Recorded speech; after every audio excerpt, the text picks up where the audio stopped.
नमस्कार, देशोन्नती संपादकीयमध्ये मी ऐश्वर्या शिंदे आपलं स्वागत करते। विधानसभा निवडणुकीतील निराशाजनक कामगिरीनंतर महाराष्ट्र प्रदेश काँग्रेसमध्ये मोठे बदल होणे अपेक्षितच होते। त्यानुसार प्रदेशाध्यक्ष नाना पटोले यांच्याऐवजी आता काँग्रेसने बुलढाण्याचे हर्षवर्धन सपकाळ यांची प्रदेशाध्यक्ष म्हणून नियुक्ती केली आहे। खरे तर हर्षवर्धन सपकाळांचे नाव अध्यक्षपदाच्या चर्चेत कुठेच नव्हते, किमान माध्यमांमध्ये तरी नव्हते।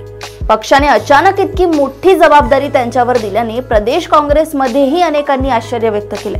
अर्थात हर्षवर्धन सपकाळ ही काँग्रेस नेतृत्वाची पहिली पसंती नव्हती। पक्षाच्या नेत्यांनी आधी पृथ्वीराज चव्हाणांना या संदर्भात विचारणा केली, परंतु त्यांनी एखाद्या तरुण नेत्याकडे ही जबाबदारी सोपवावी अशी सूचना केली। कदाचित त्यानंतर काही तरुण नेत्यांनाही विचारणा झाली असेल, परंतु अशा कठीण काळात इतकी मोठी जबाबदारी घेऊन अपयशाचे धनी व्हायला किंवा ती जोखीम स्वीकारायला कुणी तयार झाले नसावे। या कठीण काळात पक्ष उभा करणे, कार्यकर्त्यांमध्ये ऊर्जा निर्माण करणे, पक्षाची प्रतिष्ठा उंचावणे, जनाधार वाढवणे हे नक्कीच आव्हानात्मक काम आहे। आणि जेव्हा हे आव्हान स्वीकारण्यास प्रस्थापित दिग्गज तयार नव्हते, त्या काळात हर्षवर्धन सपकाळांनी हे शिवधनुष्य उचलण्याचे धाडस दाखवले। याबद्दल त्यांचे कौतुक करायलाच हवे।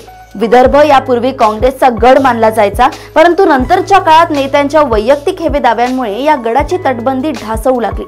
परिणामी भाजप सारख्या पक्षाने इथे आपला पाया मजबूत केला।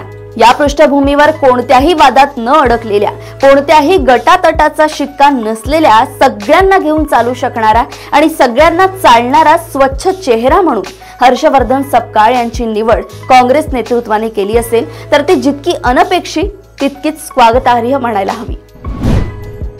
अशाच राजकीय घडामोडी व अपडेट सोबत पुन्हा भेटूया देशोन्नती संपादकीयमध्ये। बघत रहा देशोन्नती। नमस्कार।